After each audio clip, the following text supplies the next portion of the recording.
j'ai créé un nouveau document Canva que je vais présenter maintenant, je vais préparer pour que mes élèves aient des choix.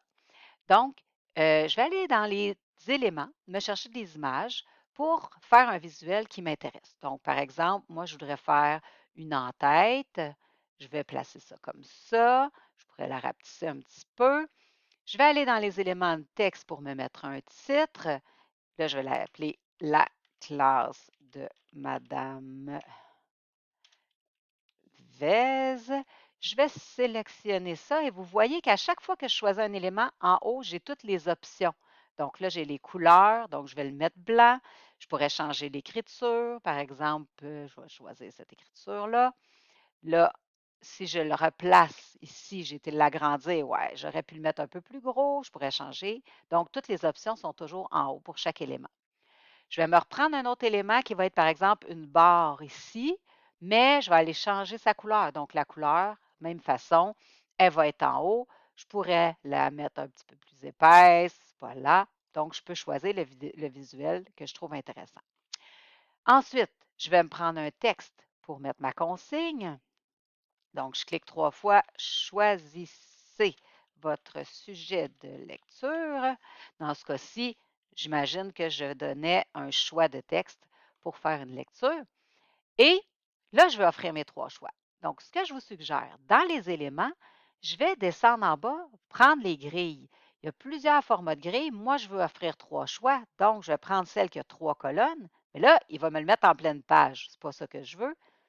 Je vais placer ici comme ça mes 3 choix. Et là, plutôt que de prendre des images dans les éléments qui sont déjà là, je vais aller les téléverser. Donc, j'ai déjà préparé.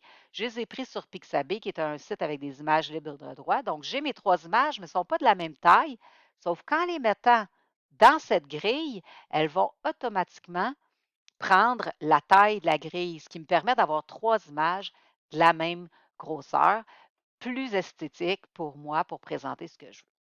Je me reprends un titre que je vais changer, par exemple, pour mettre l'environnement. Ça va être mon premier choix. Comme d'habitude, je vais changer.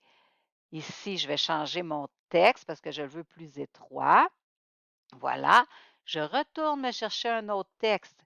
Cette fois-ci, je vais l'appeler, par exemple, texte tiré de la presse janvier 2022. Celui-là, je le veux vraiment plus petit. Une fois que je vais avoir fait mes 2 textes, je pourrais le rapetisser encore un peu, je les aligne ensemble. Vous voyez que les petites lignes roses m'aident pour l'alignement. Je vais sélectionner avec la touche majuscule pour prendre les deux. Je copie, je colle. Je replace plus loin. Je colle encore. Je replace plus loin. Donc, rapidement, j'ai préparé mes 3 choix. Évidemment, ici, je vais changer pour le numérique. Au lieu d'être dans la presse, ça va être dans l'actualité. Et le dernier, les voyages. Puis, je changerai le texte aussi. Dernière chose, je vais mettre ma consigne finale. Je clique 3 fois.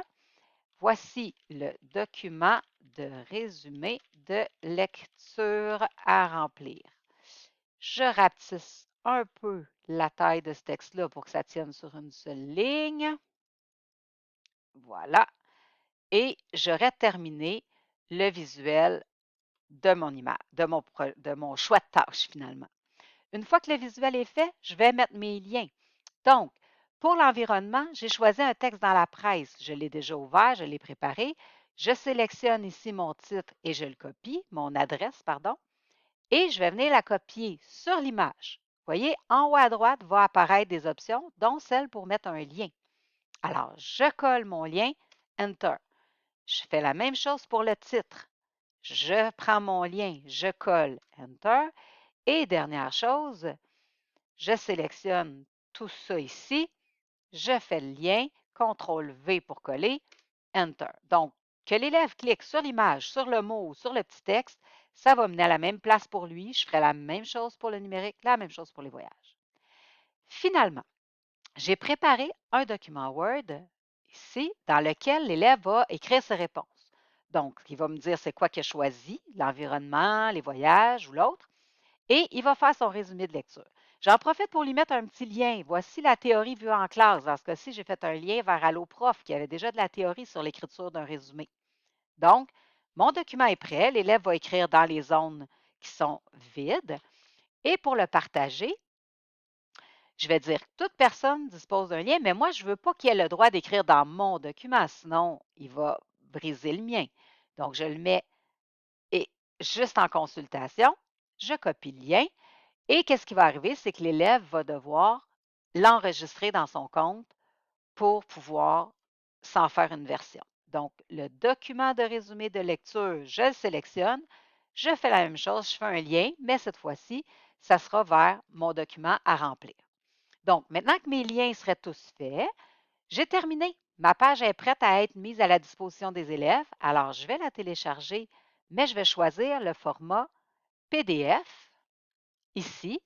De cette façon-là, quand l'élève, je le télécharge, va l'avoir, les liens vont tous être fonctionnels. Comment, je ferme ça ici, donc il a été téléchargé. Maintenant, je peux l'envoyer aux élèves par courriel, dans les publications, dans une conversation. Je peux l'envoyer par les devoirs de mon ENA, de Classroom ou de Teams. Je peux l'envoyer dans un bloc-notes, par exemple. Donc, tout va être possible à partir de ce moment-là. Notre document PDF est accessible aux élèves et en plus, il est accessible aux élèves qui ont besoin, par exemple, de la lecture immersive ou d'autres stratégies là, avec des outils d'aide technologique. Voilà.